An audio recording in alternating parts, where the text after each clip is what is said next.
அடுத்த நாள் செட்டில் எல்லாத்தையும் கூப்பிட்டு சொல்லிட்டு இருந்தார். நான் போனோடனே ப்ரொடியூசர் உங்களை பற்றி ஒரு நேரம் சொல்லிட்டு இருந்தார். நேற்று நைட் ட்ரெஸ் பார்த்தாரா எடிட் பண்ணதை, அந்த சீன் கிரேவியார்ட் சீன், அது எடிட்டிங் அவ்வளோ தத்ரூபமாக நாங்கள் 2 பேர் மாதிரியே ஒரு ஃபீல் இருந்தது. அதில் கட்டிங் எல்லாம் அந்த மாதிரி இருக்கும். அந்த சீன் நல்ல சீனு, அது டைரக்டர் மிஸ் பண்ணிட்டார். அதில் எனக்கே ரொம்ப இம்ப்ரெசிவான டைலாக் அதுதான். கிரேவியார்டில் ப்ரே பண்ண ஆரம்பிக்கும்போது அந்த ஃபாதர் அமிதாப் பச்சன் அவர் இப்படிம்பார். அப்படிங்கும்போது இவர் சன்னு வந்து கை இப்படி, ஏன்னா இவர் இந்துவாக தானே இது பண்ணார், ஆனால் கை இப்படி வரும்.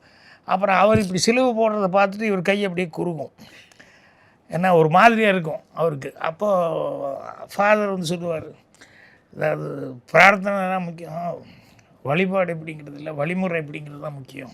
அதனால் நீ உனக்கு தெரிஞ்ச மாதிரி நீ கும்பிடு, நான் என்னோடய இதில் கும்பிட்றேன்ட்டு. அப்புறம் இவர் சிலுவை போடுவார், அவர் வந்து இப்படி இது பண்ணுவார்.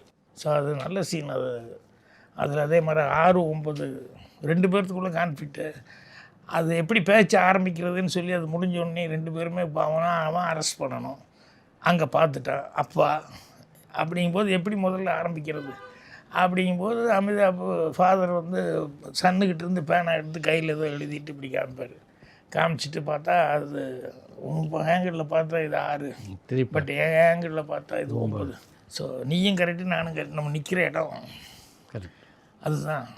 ஸோ நீயும் வேலையை பாரு, நான் என்ன நான் பார்க்குறேன் அப்படிங்கிற மாதிரி சொல்லி அந்த சென்டிமெண்ட்டும் இருக்கும். அவர் ஒய்ஃபுக்கிட்ட சொல்லுவார், நான் வயசாகி போச்சு, அதனால் உன் ஆசை எனக்கு வேண்டாம், எனக்கு என் மேலே நம்பிக்கை இருக்கும், உன் பிள்ளைக்கு உன் ஆசை இருக்கட்டும் அப்படிங்கிற மாதிரி சொல்லி.